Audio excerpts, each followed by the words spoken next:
नमस्कार आदाब, मैं हूं अलाउद्दीन खान और आप देख रहे हैं सन सिटी न्यूज। टीईटी प्रारंभिक शिक्षक संघ अररिया जिला अध्यक्ष आफ्ताब फिरोज की अध्यक्षता में टीईटी शिक्षकों की एक अति आवश्यक बैठक आयोजित की गई। बैठक में मुख्य अतिथि के रूप में प्रदेश सचिव जेपी यादव मौजूद रहे। बैठक में शिक्षकों की ज्वलंत समस्याओं एवं संगठन मजबूती पर चर्चाएं की गई। जिले के 9 प्रशिक्षित शिक्षकों का बकाया एरियर भुगतान नहीं होने से शिक्षकों में काफी आक्रोश व्याप्त है। अगर भुगतान नहीं हुआ तो संघ कोविड-19 के नियमों का पालन करते हुए लोकतांत्रिक तरीके से प्रोटेस्ट करने के लिए बाध्य हो जाएंगे। बैठक में मौजूद जिला संयुक्त महासचिव रामानंद सागर, जिला प्रधान सचिव राजेश कुमार, जिला कोषाध्यक्ष विजय कुमार गुप्ता, जिला संगठन संरक्षक सत्यम कुमार, जिला महासचिव सत्येंद्र कुमार सहित कई शिक्षक मौजूद थे। जी, आज आप लोगों ने यहाँ जो बैठक किया है, आप सभी शिक्षक हैं, किस बात को लेकर के यहाँ पर बैठक हुई? सबसे पहले तो मैं टीपीएसएस के माध्यम से आप मीडिया कर्मियों को धन्यवाद देना चाहूँगा। दूसरा है कि ये महत्वपूर्ण बात है कि आज की जो बैठक है ये शिक्षकों की विभिन्न मुद्दाओं को लेकर बैठक बुलाई गई है, जिसमें जिला के संगठनात्मक सदस्य के साथ साथ प्रखंड स्तरीय सदस्य जो हैं उनकी भी उपस्थिति हुई है। प्रखंड रानीगंज, प्रखंड अररिया, प्रखंड फारबिसगंज, प्रखंड पलासी, प्रखंड जोकीहाट, सभी प्रखंड के जो पदाधिकारी हैं वो आज उपस्थित हुए हैं। और सबों की, हम लोगों की सबकी एक ही मांग है और ये सभी मांग जो हैं इनको सरकार के सामने रखने के लिए, प्रशासन के सामने रखने के लिए ही हम लोग एकत्रित हुए हैं। मूल रूप से हम चाहेंगे कि आप बारी बारी से हमसे इसके बारे में कुछ पूछें, मैं इसका जवाब आपको दूं। हम ये जानना चाहते हैं कि आपने अभी बोला विभिन्न मांगों को लेकर के आपने यहाँ पर अभी आप लोगों ने बैठक किया जी, उनमें से मैं कुछ मांगों को जानना चाहूँगा कि क्या सरकार से क्या मांगे करते हैं आप? सर्वप्रथम तो जो शिक्षक टीईटी तुरंत शिक्षक हैं जो सेवाकालीन रूप में उन्होंने प्रशिक्षण दिया है, प्रशिक्षण के पूरा होने के बावजूद अब तक उनका अंतर्वेतन का भुगतान अभी तक सरकार नहीं की है। पिछले विगत 3 वर्षों से हम लोग निरंतर इनकी मांग करते चले आ रहे हैं। सरकार इस पर अपना कोई स्पष्ट रवैया अख्तियार नहीं कर रही है। ये कभी देने की बात करती है, कभी नहीं देने की बात करती है। बार बार हम लोग अपने अधिकारियों के पास इनका अपनी बात को रखते हैं, लेकिन वो कभी हमेशा इग्नोर कर चले जाते हैं या कुछ बहाना बना करके वो इसको टाल जाते हैं। मेरा कहने का आशय ये है कि सरकार या प्रशासन चाहे तो हमारा जो है वो अंतर्वेतन भुगतान समय से करें, अन्यथा इसके लिए अपना एक प्रस्ताव पारित करें कि इसमें हमको इंटरेस्ट दें, क्योंकि हमको आप जब बाद में देंगे, इतना दिन के बाद जब हम अंतर्वेतन भुगतान करेंगे तो ब्याज तो हमको नहीं मिलेगा। जबकि हम वेतन के अभाव में या आर्थिक अभाव में हम लोग जब बैंक से लोन लेते हैं तो बैंक तो हम पर छोड़ती नहीं है। इवेंट की लेट होने के बाद हमारा क्या होता है हमारा सिविल खराब होता है। दूसरा क्या होता है कि इसकी फाइन भी हमें देनी पड़ती है। हम फाइन दें, हमारा सिविल खराब हो, लेकिन हमारा वेतन सरकार के पास है तो इसके भुगतान के लिए सरकार हम पर यदि जिम्मेदारी नहीं लेती है तो हम इसके लिए जो है, वेतन नहीं मिलने की वजह से आप लोग कैसे परेशानियों से जूझ रहे हैं? देखिए, वेतन जैसे जीओबी का वेतन जो है अभी हमारे यहाँ, हालांकि वैसे तो वेतन तो सबों के अपडेट है, लेकिन जीओबी जो फंड का जो वेतन है वो कई महीने से नहीं मिला है और बहुत ज़्यादा परेशानियों का सामना करना पड़ता है। मैक्सिमम टीचर्स जो हैं, यानी कि अबाउट 90% टीचर जो हमारे लोनी हैं, लोन उनको पे करना पड़ता है समय से, और यदि वेतन समय से न मिलता है तो इसके लिए उनका सिविल भी खराब होता है और फाइन भी भरनी पड़ती है। हम फाइन भी भरते हैं, हमारा क्रेडिट भी खराब होता है बैंक के सामने, और क्या कहते हैं जिल्लत की ज़िंदगी भी जीनी पड़ती है, जो दुख का विषय है। और साथ साथ हम ये चाहेंगे, सरकार से मेरा अनुरोध होगा, प्रशासन से मेरा अनुरोध होगा कि वो हमारा अंतर्वेतन भुगतान ससमय करें, अन्यथा हम लोग शांतिपूर्ण तरीके से अपना धरना प्रदर्शन जो है वो एक संवैधानिक स्तर पर लोकतांत्रिक तरीके से हम करेंगे। जी, मेरा नाम राजेश कुमार हुआ, मैं टीपीएसएस जिला संगठन का मैं प्रधान सचिव हूँ। क्या संदेश है सरकार को आज की ये इस बैठक को लेकर के? सर्वप्रथम आप सभी मीडियाकर्मी एवं उपस्थित सभी शिक्षक भाइयों को मैं धन्यवाद देता हूँ। हम लोग की मांग, चूँकि विगत 3 वर्ष से अंतर्वेतन भुगतान जो सरकार द्वारा नहीं किया जा रहा है, इसके लिए हम लोग सभी शिक्षक जो प्रशिक्षित हुए 3 वर्ष हो गया, सरकार को भुगतान तत्काल करना चाहिए, चूँकि इसमें ब्याज का भी कोई प्रावधान नहीं है। इसलिए हम लोग की ये मांग है कि तत्काल जो विगत 3 वर्ष से टीचरों का अंतर वेतन भुगतान बकाया है, इसको तत्काल किया जाए।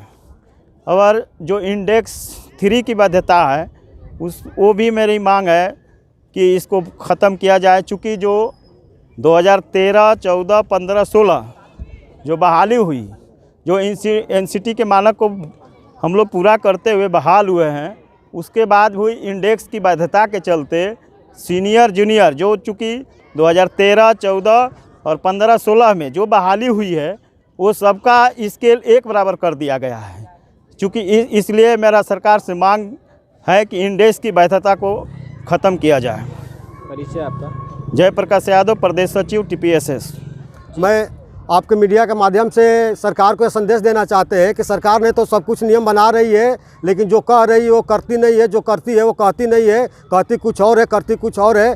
ऐसे ही एक ऐसी कंस्ट्रक्टर का लेकर के हम लोग बहुत कुछ सरकार से उम्मीद लगाए थे और सरकार ने ऐसा स्थानांतरण का नियम बनाया तो उसमें केवल विकलांग के लिए और औरतों के लिए मतलब लेडीज़ टीचर के लिए लाई। क्या इसमें उन्हीं लोगों के लिए ऐसे का स्थानांतरण जरूरी है?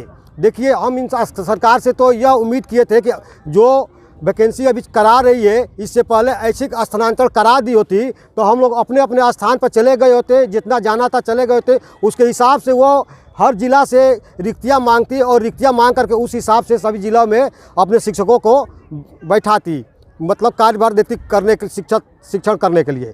लेकिन सरकार ने ऐसा कुछ नहीं किया। इस सरकार की यह नियम हम शिक्षकों को जो कम पैसे में सरकार की यह इतना बड़ा कार्य को हम करते हैं और आने जाने में जो परेशानियां होती है, हम दूर दराज के जो टीचर है अन्य जिला से ही नहीं अन्य प्रदेश से भी हम लोग शिक्षक हैं, इसमें हम लोगों के मानसिक दोहन बहुत ज़्यादा हो जाता। पारिवारिक जो विघटन की स्थिति जो घर में बन जाती है, या तो पिताजी की कभी तबीयत खराब, या तो कभी वाइफ का तबीयत खराब, किसी बच्चे का तबीयत खराब, ये वो मतलब कि जो एक आम इंसान को जो जितना मजबूरियाँ होती है सबसे ज़्यादा हम लोग को घर से दूरी हो रहने के कारण हो रहा है। और इसमें हम लोगों के बहुत ऐसे शिक्षक का उदाहरण क्या दें हम आपको, सरकार को समझना चाहिए। बहुत लोगों का परिणय सूत्र भी छूट गया है, यानी कि विखंडन हो गया, शादी भी छूटने का नौबत आ गया, छूट भी गया है।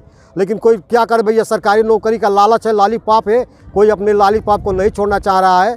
और हम सरकार से यही उम्मीद करते हैं कि वो ऐसी का स्थानांतरण का हम लोग विरोध कर रहे हैं और ये उम्मीद करते हैं कि इसमें संशोधन करके सबके लिए समान ऐसी का स्थानांतरण लाए कि जिसमें इक्वल है, सभी लोग एक अपने मनचाहे जगह पर अपने घर के पास, अपने करीबियों के पास, अपने रिश्तेदार, अपने भाई बहन और बच्चों के साथ रह सके और दो रोटी बैठकर एक साथ परिवार में बैठकर खा सके। परिचय आपका? विजय कुमार गुप्ता, TPSS जिला कोषाध्यक्ष अररिया। क्या नाम है आपका? मैं सचेंद्र कुमार, जिला महासचिव TPSS अररिया। जी, आप लोगों ने यहाँ पर एक बैठक रखा, मीटिंग कर रहे हैं आप लोग, कई सारे शिक्षक यहाँ पर हैं। सरकार से क्या मांगे हैं आपकी, क्या संदेश देना चाहते हैं सरकार को? देखिए, जो बिहार सरकार है ना, वो हम शिक्षकों के साथ दोहरी नीति अपनाते आ रही है। पूरे भारत में TT पास शिक्षकों के लिए एक अलग स्केल होता है, लेकिन बिहार सरकार जो है यहाँ पे TT पास शिक्षकों के भी जो है एक समूह में लाकर खड़ा कर दिया है। जब लोग सुप्रीम कोर्ट गए, वहाँ भी पारा 78 में कहा गया था कि TT पास शिक्षक जो है उसको बिहार सरकार जो है बेटर स्केल दे सकती है, ठीक है। और हम लोग NCT का पूरा पालन करते हुए यहाँ तक आए हैं। उसके बाद हमारे कुछ साथी जो है, जो एग्ज़ाम TT हुआ था, जो जिसका पासिंग परसेंटेज बहुत कम था और काफ़ी अनट्रेंड लोग भी हमारे साथी से पास हुए, जिसको बिहार सरकार ने बल्कि भारत सरकार के जो आदेशानुसार उन्होंने NIOS से ट्रेनिंग प्राप्त की।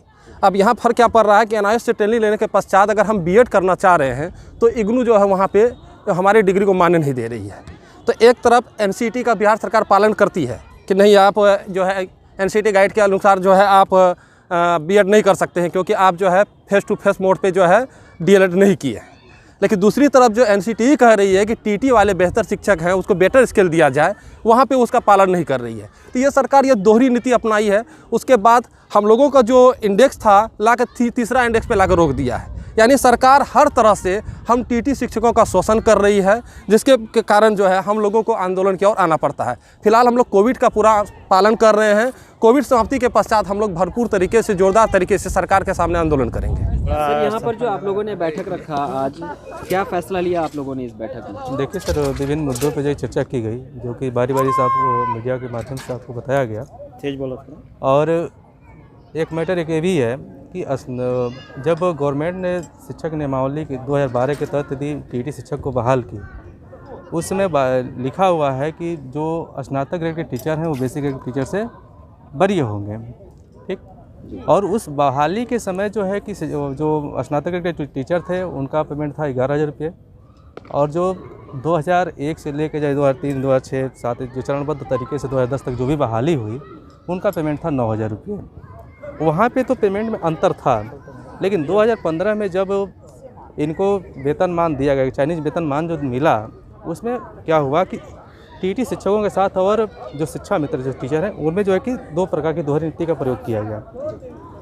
इतना ही नहीं, जब 15% वृद्धि की बात आई है, तो वहाँ भी इंडेक्स जो है कि 7th और कंटिका 3 में कहा जा रहा है कि जो वरीय शिक्षक हैं उनका पेमेंट कभी भी कनीय शिक्षक से कम नहीं होना चाहिए, उनके समतुल्य होना चाहिए, समकक्ष होना चाहिए। लेकिन ऐसा तो हुआ नहीं। सरकार तो बार बार कह रही है कि स्नातक ग्रेड वाले जो बेसिक ग्रेड से वरीय होंगे, इसके बाद जो है कि कनीय शिक्षक से जो उनका जो कि पेमेंट कनीय शिक्षक के बराबर हो, यदि कम होता है तो उनके बराबर किया जाएगा, लेकिन भौतिक तौर पे ऐसा हो नहीं रहा है। तो क्यों स्नातक ग्रेड के टीचर जो केवल प्रभार लेने के लिए रहेंगे कि वेतन के लिए भी उनका जो है कि वेतन भी उनको उतना मिलेगा?